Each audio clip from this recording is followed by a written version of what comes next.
Ingat, ketergantungan dan keyakinan kepada Allah akan mendatangkan pertolongan dari Allah yang kita pun kadang-kadang tidak bisa tahu. Kata para ulama, kalau ada orang yang merasa takut, misalnya khawatir, dia merasa ketakutan kalau lewat di sebuah tempat, dia merinding, kemudian dia membaca isti'adzah, a'udzubillahi minasyaitonirrajim, sudah cukup. Allah utus malaikat-malaikat yang banyak yang akan membunuh syaitan-syaitan yang mengganggu. Padahal kita nggak lihat, kita nggak tahu. Seperti itu. Ada kisah saya baru dapatkan kemarin. Ada seorang muslimah di Amerika. Dia tinggal di sebuah pemukiman di Amerika itu, yang di situ banyak geng-geng penjahat. Orang-orang yang berkulit hitam yang tiap hari memerkosa, membunuh orang, saling perang. Tapi dia nggak bisa apa-apa karena memang dia tinggal di wilayah situ bersama dengan orang tuanya. Tapi karena orang tuanya mendidiknya Islam, dia pakai jilbab. Setiap hari dia harus melewati gang-gang orang-orang ini. Jadi dia berusaha supaya tiba di rumah sebelum terbenam matahari. Karena kalau sudah malam, sudah gelap, udah kumpul tuh geng-geng semua di situ. Ringkas cerita adalah cerita kisah nyatanya. Muslimah ini pulang dari kampusnya agak malam pada satu hari. Sudah gelap, dia nggak punya pilihan, harus melewati gang-gang yang penuh dengan orang-orang jahat ini. Dia bilang, saya waktu mau lewatin gang itu menuju ke apartemen saya, rumah susun orang tua saya, ada satu perempuan di depan saya, kelihatannya bukan muslimah, tidak tutup aurat, lagi lewat juga di gang situ. Tiba-tiba saya lihat dengan mata saya dikeroyokin oleh laki-laki itu, dipegangin, ditarik dengan paksa, dimasukkan ke dalam sebuah tempat dan terdengar suara teriak-teriak, kemungkinan diperkosa. Dan mereka sudah punya tim. Jadi yang narik ke dalam itu beberapa orang, nanti diperkosa, yang lainnya berdiri di depan gang seakan-akan tidak terjadi apa-apa. Nanti mereka gantian memerkosa orang, hampir tiap hari pekerjaan begitu. Maka muslimah ini mengatakan, saya lihat depan mata saya itu, tapi saya nggak bisa berhenti.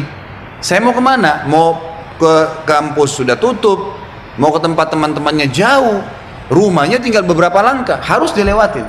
Dia bilang, lalu saya berdoa kepada Allah, ya Allah, sebagaimana aku meyakini kamu ada, kamulah yang telah memerintahkan aku untuk menjaga kehormatanku, jagalah kehormatan ini. Dia bilang, lalu saya bertawakal, jalan aja sudah, apa yang terjadi terjadi, karena nggak ada opsi.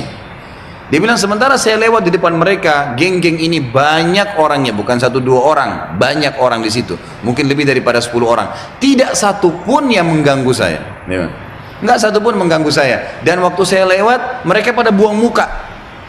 Orang-orang ini pada buang muka. Saya jalan sampai melewatin gang itu. Kebetulan rumah orang tua saya berhadapan dengan kantor polisi. Lalu saya datang kantor polisi itu, lalu saya berkata, tadi ada kejadian begini, ada perempuan diperkosa di sebelah sana.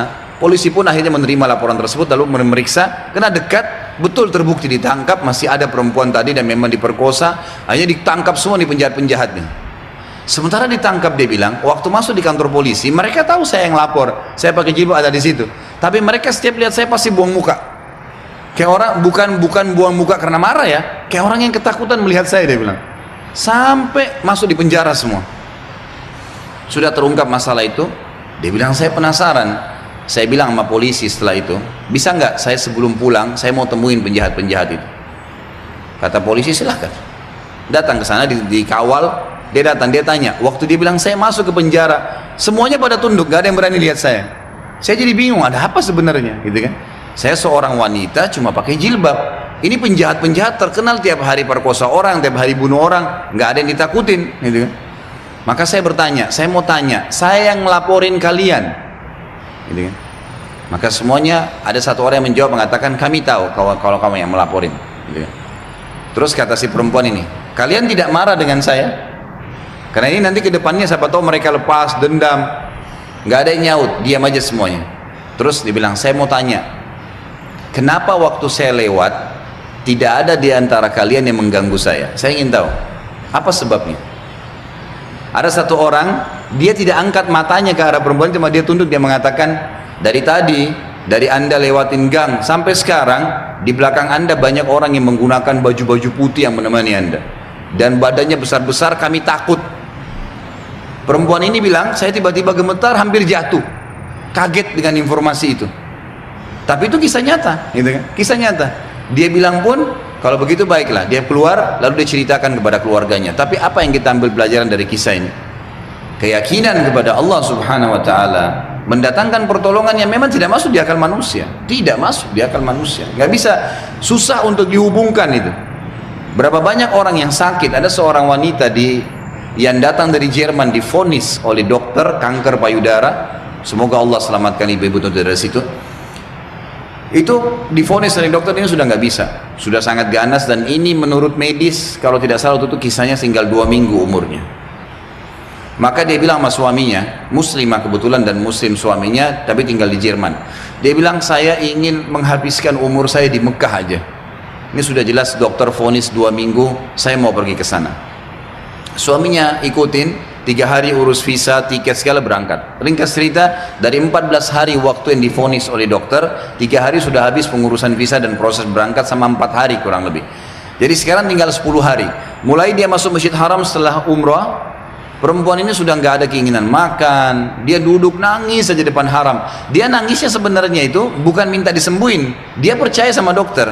Dia cuma nangis dosanya yang pernah dia lakukan, dia menyesal kurangnya ibadahnya.